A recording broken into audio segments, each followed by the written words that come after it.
नमस्कार। स्वागत है आपका न्यूज़ लॉन्चर पर। मैं हूं अशोक वानखेड़े, लेकर आया हूं आपका अपना कार्यक्रम द एक्स-रे। एक खबर सामने आई और मुझे लगा एक्स-रे से देखनी चाहिए। ये खबर भारत की नहीं, अमेरिका की है। लेकिन न्यायपालिका के लिए ये खबर उनके लिए भी बहुत ज़रूरी है। इस देश के नागरिकों के लिए भी ज़रूरी है और इस देश के नेताओं के लिए तो बहुत ज़्यादा ज़रूरी है। हमारे देश के नेता जो खासकर सत्ता में आ जाते हैं, वो न्यायपालिका से लेके कार्यपालिका और विधायिका, ये सब अपनी बपोती समझ के राज करने लगते हैं। संविधान को सीक साइड पे पटक देते हैं और हम खुद ही संविधान हैं, इस अहंकार में सत्ता का सुख भोगने लगते हैं। जिस सत्ता का सुख को वो भोगते हैं, उसे वो जनता की सेवा कहते हैं। ये लगातार हम सालों दर साल देखते आ रहे हैं। बेचारे मोहन भागवत जी, मुझे कई बार दया आती है उन पे। वो कई बार कह चुके हैं कि अरे भाई, हर मंदिर मस्जिद में मंदिर मत ढूंढो। कोई सुनता नहीं। उन्होंने कहा कि अरे सबको साथ में लेके चलो, एक ही आदमी सब कुछ नहीं कर सकता। कोई सुनता नहीं। उन्होंने कहा कि अरे भाई, मणिपुर पे कब तक चुप रहोगे। कोई सुनता नहीं। फिर उन्होंने पुनः में कहा कि अहंकार से दूर होना होगा। अहंकार का आदमी, अहंकारी आदमी कभी भला नहीं कर सकता किसी का। वो भी उन्होंने पुनः से सिर्फ दिल्ली की तरफ देखते हुए कहा होगा, लेकिन दिल्ली सुने तब ना। जिस हिसाब से न्यायपालिका से लोगों की, भारतीय न्यायपालिका से लोगों की शनै शनै बस निराशा झलक रही है। अब जो आशा का एक दीप जला करता था, अब लोगों को लगता नहीं कि वहां पे भी वही हो रहा है जो बाकी जगह हो रहा है। लेकिन मैंने फिर क्यों कहा कि आज अमेरिका की खबर एक्स-रे से देखना जरूरी है। अमेरिकी राष्ट्रपति इलेक्ट, यानी जो चुने हुए राष्ट्रपति है, जो जनवरी में शपथ लेंगे, डोनाल्ड ट्रंप को एक अमेरिकी अदालत से झटका लगा है। एडल्ट स्टार को भुगतान में हेराफेरी के मामले में जज ने कहा कि ट्रंप की सजा बरकरार रहनी चाहिए। जज ने साफ तौर पर कह दिया कि सेक्स स्कैंडल को छिपाने के लिए रिकॉर्ड में हेराफेरी करने के मामले में ट्रंप की दोष सिद्धता रद्द नहीं होगी।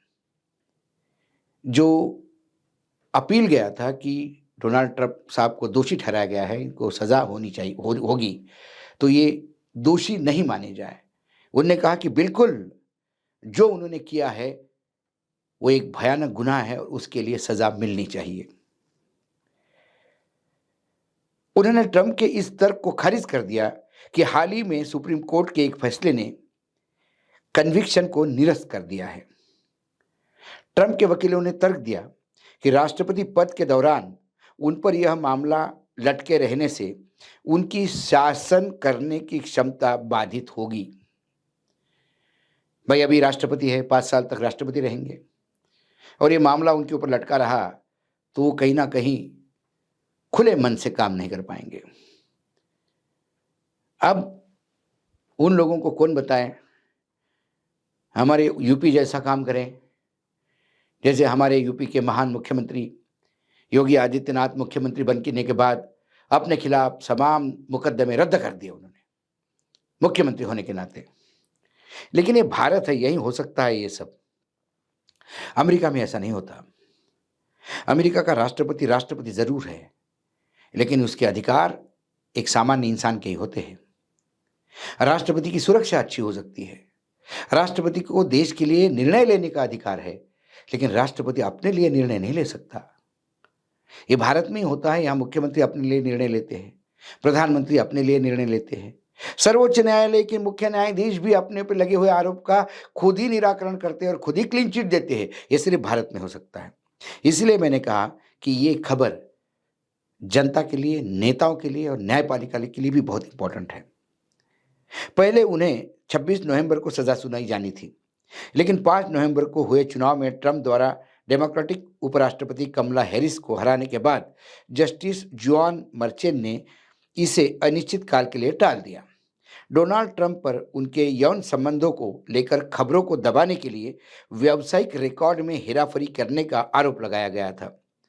ट्रंप पर मैनहट्टन ग्रैंड जूरी द्वारा पिछले साल मार्च महीने में महाभियोग चलाने की मंजूरी दी गई थी।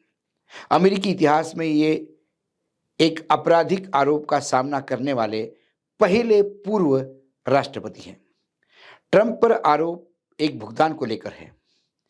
1916 का मामला है, जब वह पहली बार राष्ट्रपति पद के उम्मीदवार के तौर पर अभियान चला रहे थे। इस मामले की जांच 2016 के राष्ट्रपति चुनाव अभियान के दौरान विवाहेतर यौन संबंध को लेकर, एक्स्ट्रा मैरिटल अफेयर्स को लेकर किए जा रहे दावे को कथित तौर पर दबाने के लिए किए गए भुगतान पर केंद्रित थी। वह भुगतान कथित तौर पर एक एडल्ट फिल्म अभिनेत्री स्टॉर्मी डैनियल्स से जुड़ा था। अभियोजकों ने महीनों तक उस स्टॉर्मी डेलियंस और पूर्व प्लेबॉय मॉडल करेन मैकडगलस को भुगतान के लिए दिए गए धन की छानबीन की, जिसके बारे में उन्हें आशंका थी कि उनके साथ उनके विवाहेतर यौन संबंधों के दावे सामने आ जाएंगे। हालांकि ट्रंप ने इस अभियोग को खारिज कर दिया और कहा कि उन्हें कुछ भी गलत नहीं किया। उन्होंने बार बार जांच पर भी सवाल उठाए। पिछले साल जब अभियोग चलाने की अनुमति दी गई थी, तब पूर्व राष्ट्रपति ने कहा था कि उनको राजनीतिक बदले की कार्रवाई और उनके चुनाव लड़ने से रोकने के लिए किया जा रहा है। अभियोग चलाने की अनुमति मिलने के 1 साल बाद अदालती कार्रवाई शुरू हुई थी। ट्रंप ने व्यावसायिक रिकॉर्ड में हेराफेरी करने के 34 गंभीर मामलों को खुद को निर्दोष बताया है। यह आरोप ट्रंप की कंपनी द्वारा कोहेन को किए गए $1,30,000 के भुगतान पर केंद्रित है। उन्होंने चुनाव के 1 महीने पहले डैनियल्स को 1 दशक पहले यौन संबंधों के दावे को सार्वजनिक होने से रोकने के लिए ट्रंप की ओर से उस राशि का भुगतान किया था। आयोजकों का कहना है कि कोहेन को किए गए भुगतान को उसके वास्तविक उद्देश्य को छुपाने के लिए कानूनी शुल्क के रूप में गलत तरीके से दर्ज किया गया था। ट्रंप के वकीलों का कहना है कि वे कानूनी खर्च थे, कोई लिपापोती नहीं थी। बहरहाल 41 पन्नों के फैसले में न्यायमूर्ति मर्चेंट ने कहा कि ट्रंप के व्यावसायिक रिकॉर्ड को गलत साबित करने के व्यक्तिगत कृत्यों से कार्यकारी शाखा के अधिकारी और कार्य में हस्तक्षेप का कोई खतरा नहीं है। बाद में हाल ही में हुए अमेरिका चुनाव में ट्रंप जीत गए और सारा इतिहास आपके सामने है। अब सवाल ये है कि ट्रंप भावी राष्ट्रपति चुने गए, जनवरी में शपथ लेंगे। इसके बावजूद भी वहां का न्यायाधीश ये मानते हैं कि ट्रंप साहब के जो एक वैक्स फिल्मों के अभिनेत्री से संबंध थे, उस संबंधों के चलते कुछ खबरें आ रही थी। उस खबरों को दबाने के लिए उन्होंने कुछ पेमेंट किया और उस पेमेंट को लीगल चार्जेस बताए। वो दोषी है। भारत की स्थिति यह है कि यहां लोग संबंध रखते हैं, लड़की ने आवाज करने पे उसको मार डालते हैं, फिर उसको सजा होती है, फिर वो जेल में जाते हैं और फिर जेल में से उन्हें छोड़ दिया जाता है कि अभी अच्छे शहरी हो गए।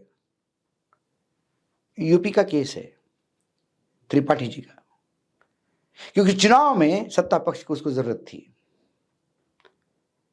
हमारे यहां एक बाबा है जिसके ऊपर हत्या और व्यभिचार के आरोप है और उसको सजा हो गई, लेकिन डेरा सच्चा सौदा सच्चे मन से सत्ता की सेवा करने के लिए हर चुनाव के पहले बाहर आ जाते हैं। ये बेसिक कैरेक्टर है, ये हमारे नेताओं का कैरेक्टर है। ट्रंप एक रंग मिजाज आदमी था, उद्योगपति था, पैसा खर्चा किया उसने किया, लेकिन एक राष्ट्रपति पद पे यदि उन्होंने दिए हुए पैसे को भी गलत एंट्री की, जो पैसे खबरें दबाने के लिए दी और कहा कि लीगल चार्जेस है, इस पे 34 काउंट का उनके ऊपर आरोप है और उनको सजा बरकरार की है। यह है न्यायपालिका की ताकत। ऐसी होनी चाहिए न्यायपालिका। क्या हमारे संजीव खन्ना साहब, जो वर्तमान में सर्वोच्च न्यायालय के मुख्य न्यायाधीश हैं, इसको सुनेंगे? क्या चंद्रचूड़ साहब, जो गली गली भाषण देते हुए घूम रहे हैं और अपने कुकर्मों को सत्कर्म बताते हुए जस्टिफाई कर रहे हैं, क्या कभी आत्मावलोकन करेंगे ऐसे फैसलों को देख के? इसलिए यह ट्रंप का फैसला एक सिरे से लाना बहुत जरूरी था। कुल मिलाकर न्यायपालिका को कैसा होना चाहिए, एक बेस्ट उदाहरण है। अभी भी कुछ नहीं बिगड़ा। न्यायपालिका में आज भी अच्छे लोग हैं, लेकिन किसी एक राजनीतिक दल की स्पोक्समैन बनने से पहले वो न्यायाधीश की शपथ लेके आए। इतना यदि जमीर उनके पास है तो भी वो गलत नहीं करेंगे। लेकिन जिसका जमीर ही मर गया, जिसको न्याय देने से कोई मतलब नहीं है, बस अभी अगला प्रमोशन क्या इस पे टिकी हुई है नजरें, उनसे अपेक्षा क्या? वो तो पूरा रायता फैला के जाते हैं। आज एक्सरे में इतना ही। कल फिर आता हूं किसी विषय के साथ। तब तक के लिए नमस्कार। देखते रहिएगा न्यूज लॉन्चर।